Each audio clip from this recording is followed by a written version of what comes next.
ง่ายดิเอาหยอกร้านพูดเอาง่ายดิ คิวเล็กก็นะ ตอนแรกจะใส่น้ำเขาใส่บัตรที่อร่อยมาก แรงลงไหลกัน ยับไปอีก มาทำบินอย่างที่แรกเราไปนั่งพูดกันเลย จะไม่สามารถจะได้ดู ก็มากกันนะมีแบบงานมีการหลายอย่างหลังจากนี้พ่อแม่ท่านทุกคนครูบาอาจารย์ไล่ซื้อไล่อาตมาประกาศโอนไม่ไปทั้งยมพอพอออกเพื่ออ่านไล่น้ำขอให้เป็นโยมที่มารวมทับบุญพ่อแม่ครูบาอาจารย์ที่นำมาพอดีจะเลื่อนพรคุณพ่อคุณแม่พี่น้องเนาะกำลังใส่บาตรอยู่เมื่อนี้มีอยู่26หมู่บ้านครับเนาะ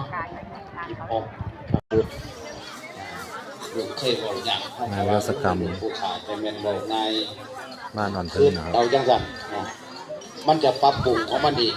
นะโดยคำสัจจะอธิษฐานว่าจะเป็นว่าจะด้วยการที่ห้องให้ทานให้บุญให้กุศลเนี่ยเป็นว่าเฮ็ดบุญให้มันพอกพูนให้มันเป็นบุญยิ่งขึ้นไปเจะเลื่อนยิ่งขึ้นไป ของข้าพเจ้าทั้งหลายเพื่อประโยชน์เพื่อความสุขความเจริญ สันติธรรมหนองแคนนะครับ ระหว่างที่เขารอใส่บาตรที่เขารอใส่บาตรกันนะครับ แผ่ญาติของข้าพเจ้าทั้งหลายผู้ที่ล่วงลับไปแล้วมีบิดามารดา